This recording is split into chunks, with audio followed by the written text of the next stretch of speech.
अब हम बात करेंगे सेकंड अनुप्रयोग, जो कि है सीधे मोटे बेलनाकार धारावाही चालक के कारण किसी बिंदु पर चुंबकीय क्षेत्र। बेसिकली हमें सबसे पहले क्या बनाना पड़ेगा, सीधा मोटा बेलनाकार चालक, है ना। तो देखो सीधा मोटा बेलनाकार चालक कुछ इस प्रकार से बना सकते हो।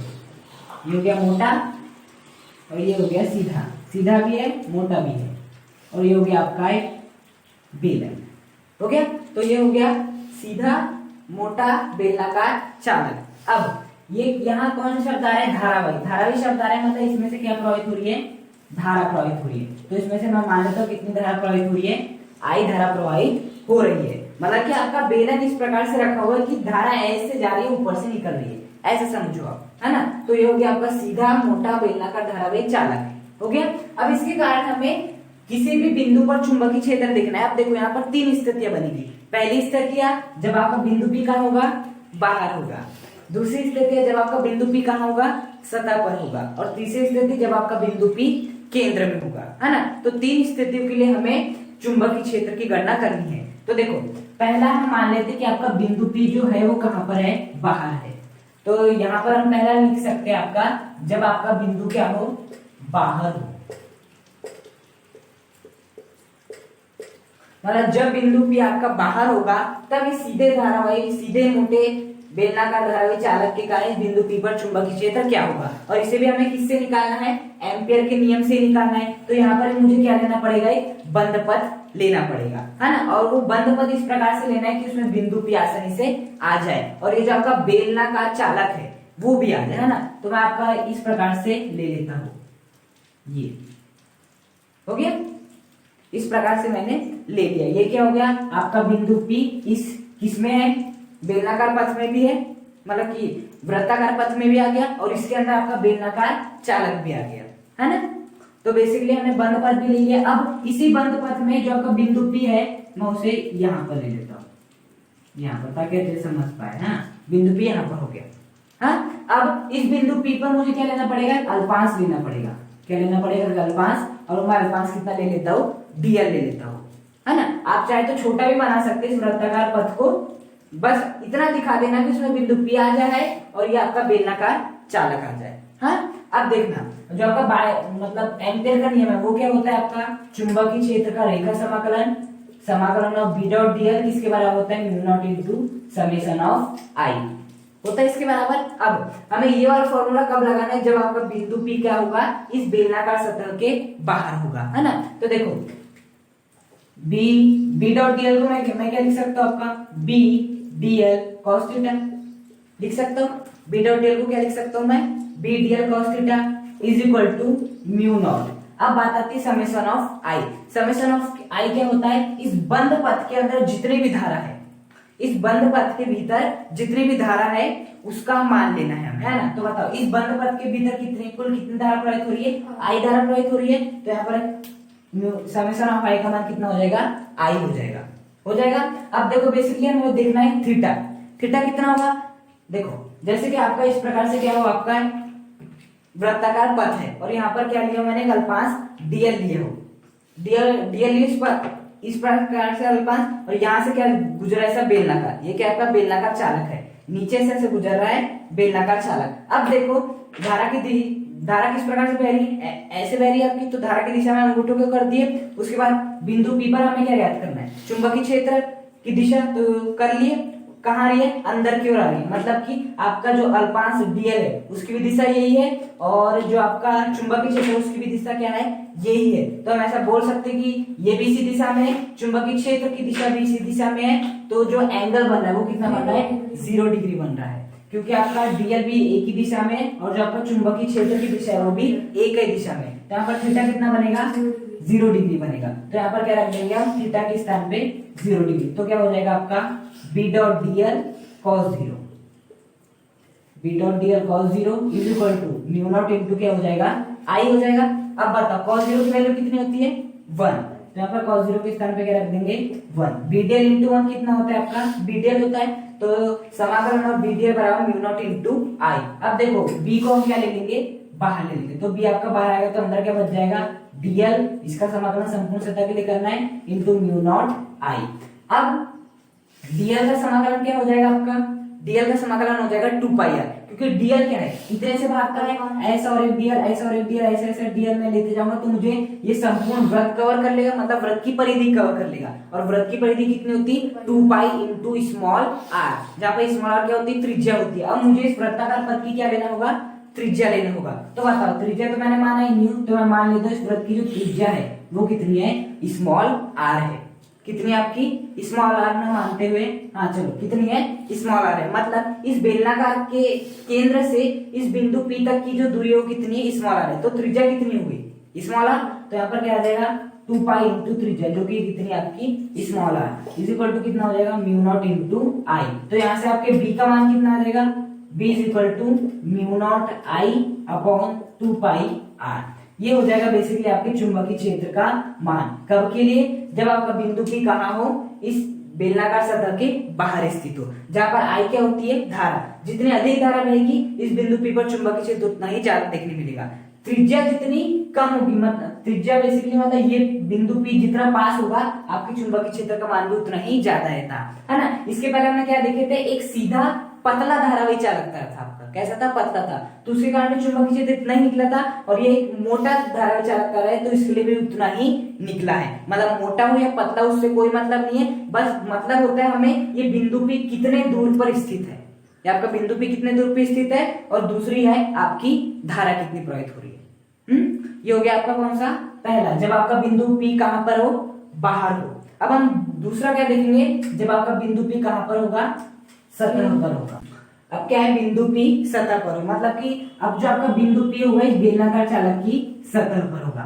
कहां पर होगा, इस बेलनाकार चालक की सतह पर होगा। तो यहाँ पर भी हमें क्या ले लेना है, एक बंद पास लेना है। तो मैं बंद पास हमें इस प्रकार से लेना है कि उसमें बिंदु P भी आ जाए और आपका बेलनाकार चालक भी आ जाए। तो मैं इस प्रकार से बेलनाकार सतह को इस प्रकार से ले लेता हूं, ले लिया। इस बेलनाकार सतह के अंदर भी आपका बिंदु P भी आ गया, इस बेलनाकार सतह पर ये सॉरी इस वृत्ताकार पथ पर भी है, और इस वृत्ताकार पथ के अंदर क्या आ गया, आपका बेलनाकार सतह भी आ गया। ये कुछ इस प्रकार से है आपका, देखो अच्छे समझना, ये आपका इस प्रकार से है, और इसके अंदर क्या है आपका बेलनाकार धारावी चालक तार। और जो बेलनाकार धारावी चालक तार है वो इतना मोटा है, अब ऐसा समझ सकते इतना मोटा है, और इसी बेलनाकार धारावी चालक तार पर हमने यहाँ पे क्या लिए, अल्पांश लिए, सॉरी एक बिंदु P लिए है, और आपका इतना मोटा क्या है, बेलन है ना। तो देखो यहाँ पर हम किसका नियम लगाएंगे, एम्पियर का नियम लगाएंगे। एम्पियर का नियम क्या बोलता है, चुंबकीय क्षेत्र का रेखा समाकलन, समाकलन ऑफ BDL किसके बराबर होता है, आपके म्यू नॉट इंटू सिग्मा आई, इसके बराबर होता है। अब बताओ BDL को हम क्या लिख सकते हैं, BDL cos थीटा बराबर कितना हो जाएगा, म्यू नॉट इंटू सिग्मा आई क्या होता है, इस वृत्ताकार पथ में से प्रवाहित होने वाली कुल धारा, है ना। तो देखो इस वृत्ताकार पथ के अंतर्गत पूरा क्या है आपका बेलन आ रहा है, और इस बेलन में से प्रवाहित होने वाली कुल कितनी धारा हो रही है, आई धारा हो रही है। तो इस वृत्ताकार पथ में से भी बहने वाली धारा कितनी हो जाएगी, आई ही हो जाएगी। तो यहाँ पर कितना आ जाएगा, म्यू नॉट इंटू आई। अब बताओ जो आपका एंगल बन रहा है वो कितना बन रहा है, 0 डिग्री बन रहा है, क्योंकि यहाँ पर भी जब हम चुंबकीय क्षेत्र की दिशा निकालेंगे, है ना। देखो मैं बेसिकली यहाँ से यहाँ तक की दूरी कितनी मान लेता हूँ, स्मॉल आर मान लेता हूँ ना, मतलब कि इस केंद्र से इस बिंदु P तक की दूरी कितनी, स्मॉल आर है। और इस बेलन की भी जो त्रिज्या है वो मैं कितनी मान लेता हूँ, आपकी कैपिटल आर मान लेता हूँ। इस बेलन की जो त्रिज्या है वो कितनी है, कैपिटल आर है, और इस बिंदु P से इसके केंद्र की दूरी कितनी, स्मॉल आर है ना बेसिकली। और थीटा कितना है आपका, 0 डिग्री। वैसे करो, धारा इस प्रकार से बह रही है, इस बिंदु P पर देखना है अंदर की ओर आ रही है, अल्पांश भी ऐसे है, और आपका जो चुंबकीय क्षेत्र की दिशा भी है वो भी अंदर की ओर है, तो थीटा कितना होगा, 0 डिग्री होगा। तो बेसिकली कितना हो जाएगा, म्यू नॉट इंटू आई। cos 0 की वैल्यू कितनी होती है, 1। BDL इंटू 1 कितना होता है, 1 BDL ही होता है। अब क्या कर लेंगे, B को बाहर ले लेंगे, तो B आप आ जाएगा आपका बाहर, अंदर क्या आ जाएगा आपका DL इज इक्वल टू क्या हो जाएगा, म्यू नॉट इंटू आई। DL का संपूर्ण सतह के लिए समाकलन कितना हो जाएगा, 2 पाई इंटू त्रिज्या, 2 पाई इंटू क्या हो जाएगी आपकी त्रिज्या। तो बेसिकली देखो त्रिज्या क्या है आपकी, ये जो बेसिकली स्मॉल आर है, और जो आपका स्मॉल आर है वो किसके बराबर है, आपके कैपिटल आर के बराबर है। तो यहाँ पर मुझे स्मॉल आर के स्थान पे क्या लिखना होगा, आपका कैपिटल आर लिखना होगा, is equal to mu naught into क्या हो जाएगा, आई हो जाएगा। तो यहाँ से यदि मैं B का मान निकालना चाहूँ तो वो क्या होगा, B is equal to mu naught into I upon 2 pi capital R, है ना। यहाँ पर भी हमें त्रिज्या आर ही लेना था, लेकिन इस स्मॉल आर का मान किसके बराबर है, कैपिटल आर के मान के बराबर, इसलिए मैंने आर के स्थान पे क्या लिख दिया, कैपिटल आर लिख दिया। मतलब ये हो गया जब आपका बिंदु पी कहां पर हो, सतह पर हो, जहां पर आई क्या होती है, बहने वाली धारा, जितनी अधिक धारा बहेगी उतना इस बिंदु पी पर चुंबकीय क्षेत्र देखने मिलेगा। दूसरा है आर, यहाँ पर हमें किससे मतलब है, इस कैपिटल आर से। इस कैपिटल आर का मान जितना कम होगा, इस कैपिटल आर का मान जितना कम होगा, बिंदु पी भी उतना ही पास होगा, और बिंदु पी जितना पास होगा उस पर चुंबकीय क्षेत्र का मान उतना ही क्या देखने मिलेगा, अधिक देखने मिलेगा। अब तीसरा केस इंपॉर्टेंट है, जब आपका बिंदु पी कहां पर हो, अंदर हो, केंद्र पर ना हो, अंदर हो। तीसरा क्या है, जब आपका बिंदु पी कहां पर हो, अंदर हो।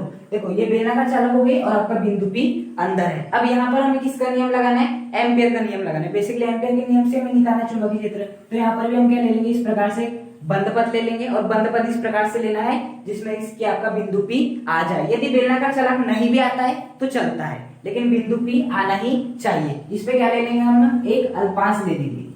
क्या ले लेंगे हम, इस पे अपना एक अल्पांश लेंगे, वो अल्पांश क्या होगा, dl होगा। अब इस बिंदु पी पर हम क्या लगाएंगे, आपका एम्पियर का नियम लगाएंगे। तो बेसिकली एम्पियर का नियम कितना होता है आपका, चुंबकीय क्षेत्र का रेखा समाकलन of B dl is equal to क्या होता है, म्यू नॉट इनटू सिग्मा आई।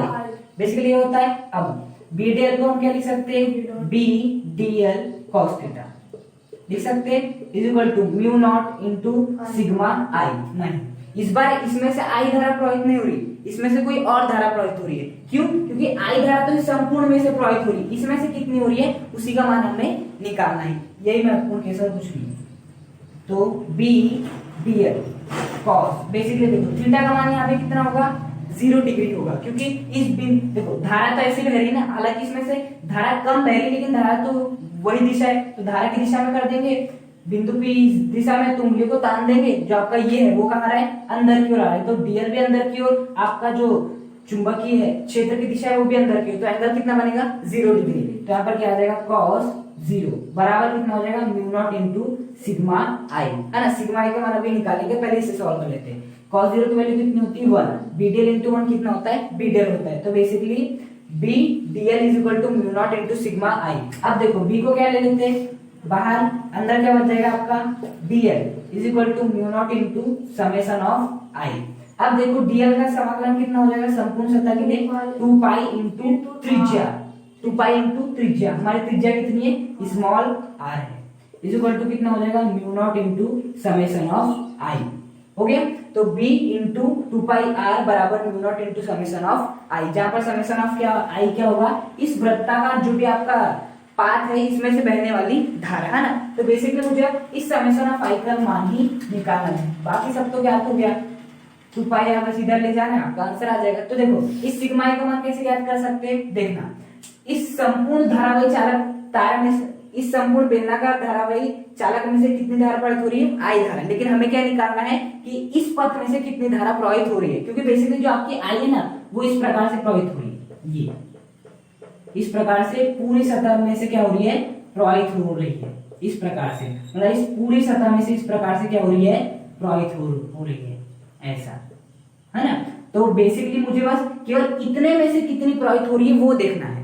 ये वाली धारा पूरी सतह में से प्रवाहित हो रही है इस प्रकार से, मुझे केवल इसमें से कितनी प्रवाहित हो रही है वो देखना है ना। तो देखो उसके लिए हम क्या कर सकते हैं, देखो बेसिकली ये क्या आपका बेलन है। अब बताओ बेलन के किस भाग से आपकी धारा गुजर रही है, बेलन के इस भाग से आपकी धारा गुजर रही है। और बेलन का जो नीचे का भाग होता है वो क्या होता है, आपका वृत्त होता है। क्या होता है, वृत्त होता है। वृत्त का क्षेत्रफल कितना होता है, पाई आर स्क्वायर। कितना होता है, पाई आर स्क्वायर होता है। अब बताओ पाई लिख दिया, आर का मतलब होता है त्रिज्या। अब बताओ इस वृत्त की त्रिज्या क्या है, कैपिटल आर है। इस वृत्त की त्रिज्या कितनी आपकी, कैपिटल आर, तो किसका स्क्वायर आ जाएगा, कैपिटल आर का स्क्वायर आ जाएगा। तो देखो इस वृत्त के क्षेत्रफल में से कितनी धारा प्रवाहित हो रही है, आई धारा, है ना। ये आपका वृत्त है, इसी वृत्त के क्षेत्रफल में से कितनी धारा प्रवाहित हो रही है, आई धारा। तो मैं ऐसा बोल सकता हूँ कि पाई आर स्क्वायर क्षेत्रफल में से कितनी धारा प्रवाहित हो रही है, आई धारा प्रवाहित हो रही है ना। कितनी धारा प्रवाहित हो रही है, आई धारा प्रवाहित हो रही है। तब इस वृत्ताकार मार्ग में से कितनी धारा प्रवाहित होगी। देखो जब पाई स्क्वायर क्षेत्रफल में से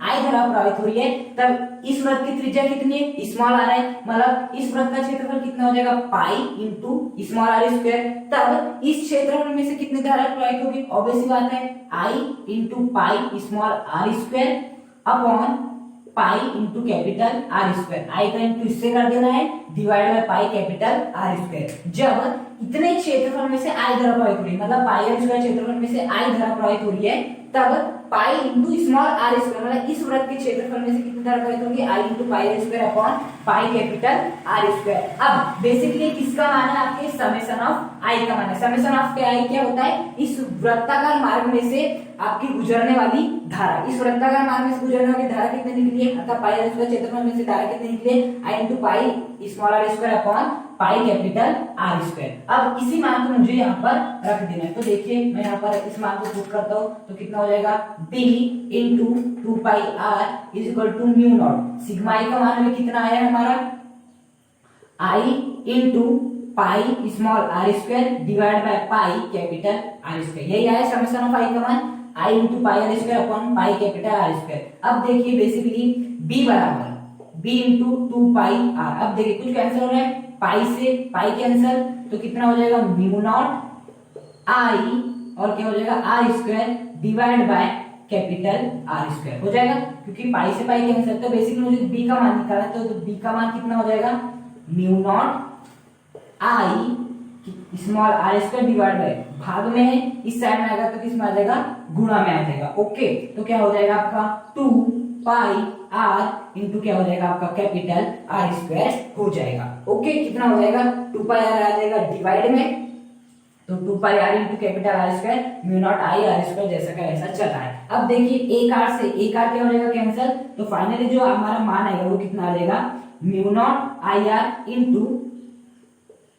आर स्क्वायर, या जिसे बोल सकते हैं mu not I into small R divide by 2 pi capital are square. तो यही होता है आपका, जब आपका बिंदु P कहां पर हो, बिंदु P आपके सतह के अंदर हो। कहां पर, सतह के अंदर। मैंने शुरुआत में केंद्र बोल दिया था, वो केंद्र नहीं था, वो क्या था, सतह के अंदर था। तो सतह के अंदर इतना निकलता है। यहाँ से समझ में आता है कि धारा का मान जितना ज्यादा होगा, इसमें से प्रवाहित होने वाली धारा जितनी ज्यादा, सॉरी धारा यहाँ पर ये वाली धारा आई कौन सी धारा है, ये यहाँ ये वाली धारा आई वो धारा है जो कि इसमें से हम प्रवाहित कर रहे हैं, जो कि हम इस संपूर्ण बेलन में से प्रवाहित कर रहे हैं। तो इस संपूर्ण बेलन में से प्रवाहित धारा आई जितनी ज्यादा होगी, जितनी ज्यादा होगी आपके B का मान भी उतना ही क्या होगा, ज्यादा होगा। R का मतलब क्या है, ये वाली दूरी, ये वाली दूरी जितनी ज्यादा होगी, मतलब बिंदु P जितना दूर होगा, जितना दूर होगा, R का मान ज्यादा होगा तो क्या होगा, बेसिकली ये बिंदु P दूर होगा, और यदि बिंदु P दूर होगा तो आपके चुंबकीय क्षेत्र का मान भी उतना ही क्या आएगा, ज्यादा आएगा। सूत्र से हमें समझना है। इस R का मान, देखिए R का मान यदि कम होगा तो B का मान बढ़ेगा, मतलब कि इस R का मान जितना क्या होगा, कम होगा। इस R का मान जितना कम होगा, इस R का मान जितना कम होगा, आपके B का मान भी उतना ही क्या होगा, ज्यादा होगा, क्योंकि एक दूसरे क्या है, व्युत्क्रमानुपाती होते हैं। ओके, तो इस प्रकार से हमने आज के वीडियो में 3, जब आपका बिंदु P सतह पर हो, जब आपका बिंदु P कहां पर हो, बाहर हो, और तीसरा जब आपका बिंदु P कहां पर हो, अंदर हो, तो उसके लिए चुंबकीय क्षेत्र की तीव्रता का व्यंजक हमने ज्ञात किया।